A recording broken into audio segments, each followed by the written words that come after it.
Bonjour à tous, bienvenue sur Fan de couteaux. Alors aujourd'hui, je vais vous présenter un modèle de la marque Essie, le Izula. Alors j'avais déjà fait une revue là-dessus, mais encore une fois, je trouvais qu'elle n'était pas à la hauteur de ce petit couteau à lame fixe, qui est une excellente alternative à un pliant plus solide, plus costaud.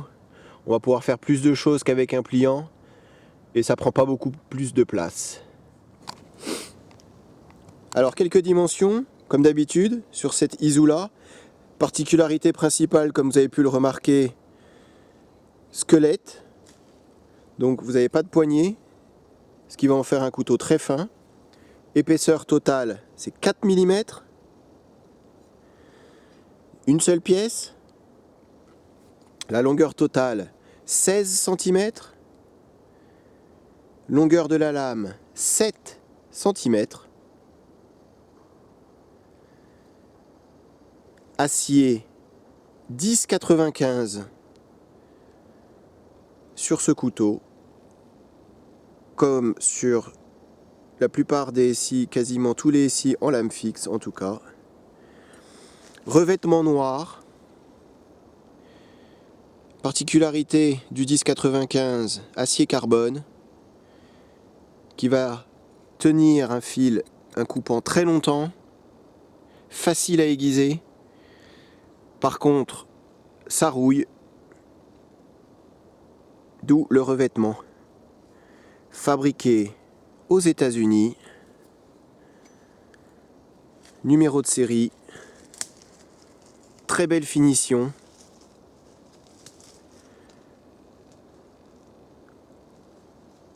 Un petit couteau qui peut faire plein de choses, plus polyvalent, vous voyez ça tient dans la main, plus polyvalent qu'un pliant,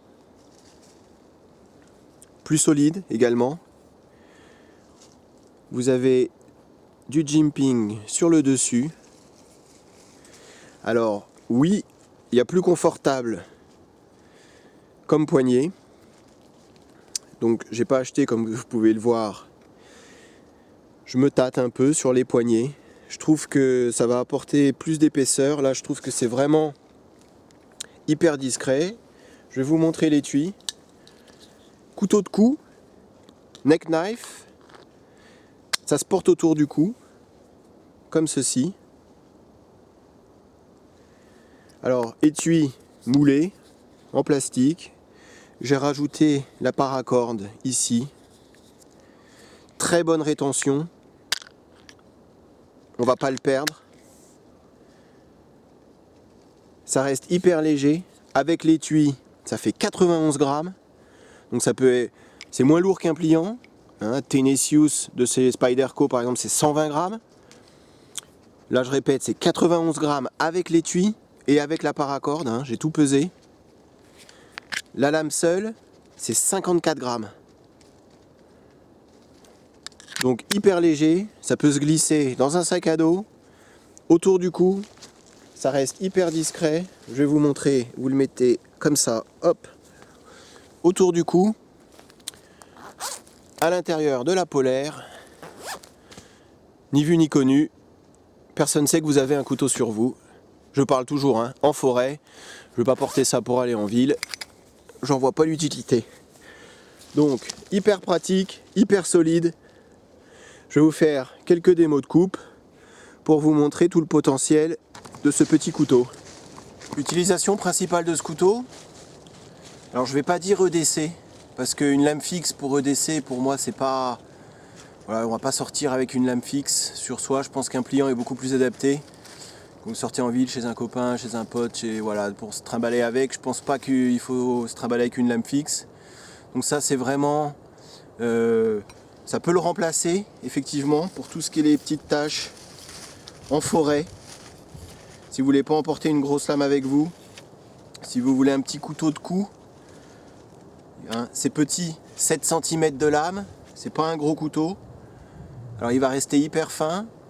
C'est pas forcément désagréable de travailler avec, malgré la finesse de la poignée. Ça coupe très fort. Qualité Essie, j'ai envie de dire, sur ce couteau. L'acier 1095, excellent. Ça va être plus solide qu'un pliant pour tout ce qui est coupe appuyée. Vous voyez là où on met un petit peu de force, on n'a pas peur de l'abîmer. Ça va être donc plus polyvalent qu'un pliant. Lame carbone. Voilà, ça va très très bien pour les petits travails en forêt, en complément d'une grosse lame pour préparation de nourriture autour du camp, faire du petit bois, un peu de feather stick. Alors là je suis sur un tronc qui est pas terrible. Voilà, on a quand même une bonne courbure de lame ici, donc qui va permettre de bien trancher. Émouture plate, full flat grind.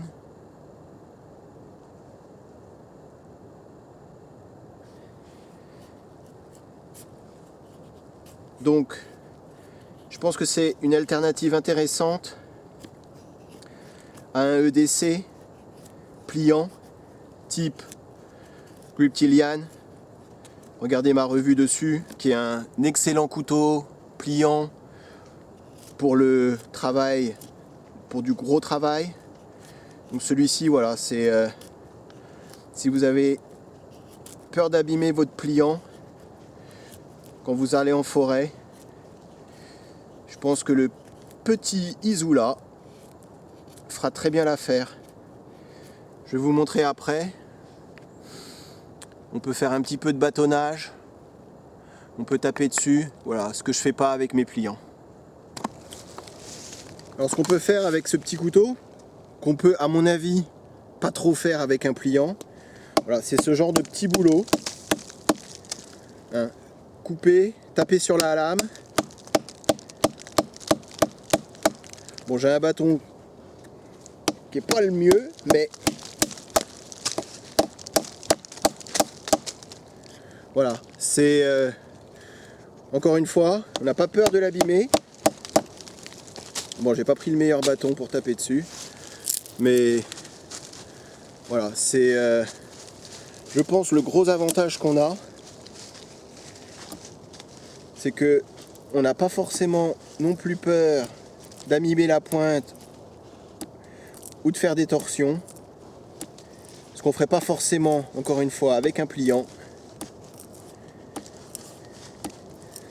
Sur ce couteau, garantie à vie également, comme sur tous les SI à lame fixe. On n'a pas peur d'en abuser un petit peu. Hein, vous voyez. Voilà, contrairement à certains couteaux, je viens de faire la revue sur le Cold Steel, le Pendleton Light Hunter, où on sentait en faisant ce genre de travail que la lame, eh ben, elle se tordait légèrement. Il y avait une flexion. Là, au moins, c'est du solide. Ça bouge pas. On sent qu'on va pas abîmer et qu'on n'abuse pas le couteau.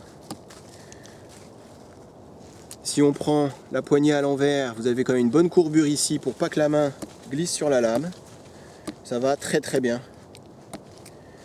Vous pouvez vous amuser et on peut creuser légèrement, voilà, sans avoir peur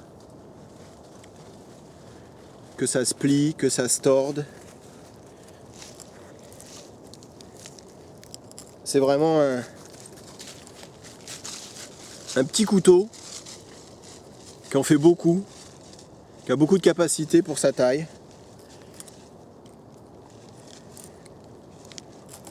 Vous voyez, bon, je ne vais pas l'abîmer de trop, mais c'est tout à fait possible de faire ce genre de boulot avec. Alors, ce qu'on peut faire avec ce couteau aussi, à mon avis, on ne peut pas le faire avec un pliant. Il y en a qui le font, mais je trouve que c'est abusé un peu sur le couteau. C'est du petit bâtonnage. Donc là, c'est de la petite bûchette. Si vous avez, donc encore une fois, en complément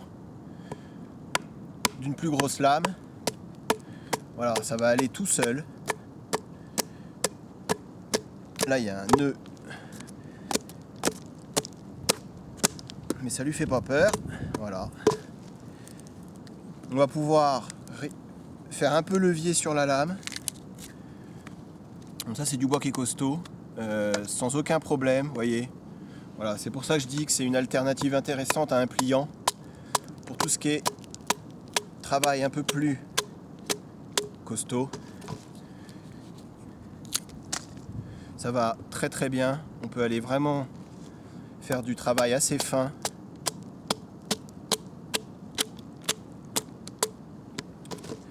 Ça va rester coupant très longtemps. L'acier 1095, vraiment chez Essie, ils font un excellent boulot dessus. Bon là ça devient un peu léger, mais vous voyez, ça va tout seul. Je trouve que pour un petit couteau comme ça, on fait beaucoup de choses.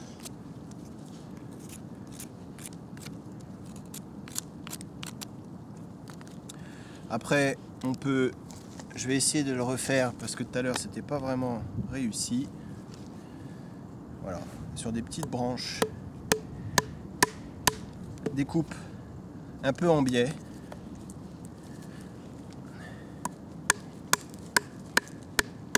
Vous voyez, on arrive quand même à enlever des beaux petits morceaux. Voilà, ça va tout seul. C'est vraiment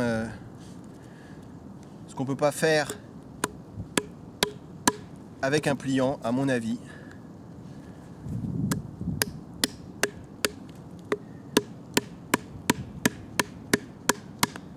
Voilà.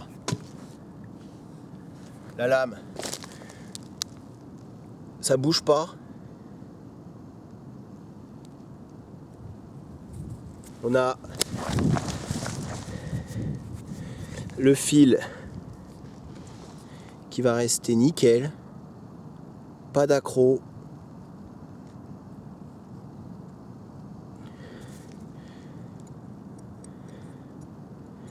Il a aucune tendance à rouler. Hein, parfois le fil il a tendance à force de taper dessus, il a tendance à rentrer un petit peu. Là celui-là pas du tout. J'ai refait l'angle hein, sur ces Essie Izula dans les 20 degrés pour un peu plus de coupe et ça tient très très bien.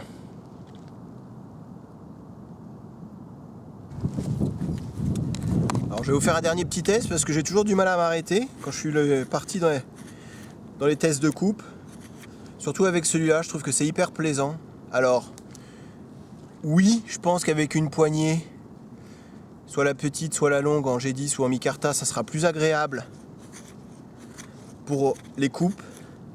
Maintenant, c'est un couteau, voilà, je m'en sers régulièrement, mais pas pendant des heures, donc ça me gêne pas. J'aime bien la finesse générale du couteau. Vous voyez, on arrive quand même à faire du travail vraiment très fin. Encore une fois, c'est du Essie. Alors, c'est un peu cher, vous allez me dire. Avec le kit, donc je l'avais acheté avec un kit, vous avez un Firesteel, plusieurs types d'attaches. Sur l'étui, vous pouvez, je pense, accrocher, je l'ai plus sur moi, mais un clip ceinture également. Voilà, 79 €. Il y a des pliants qui coûtent beaucoup plus cher que ça. Là, vous avez la garantie à vie Essie, la qualité Essie, l'acier 1095. Vous avez vu ce qu'on peut faire avec. Du bâtonnage, du feather stick, un peu de préparation de nourriture. Hein. Vous avez quand même une bonne courbure de lame, ça va être hyper pratique. Ça va très très bien. Ça file tient très longtemps. On peut vraiment tout faire avec. Pour un couteau qui a une lame de 7 cm, pour utiliser un slogan assez connu, je dirais il est petit, mais il a tout d'un grand. A bientôt sur ma chaîne, salut!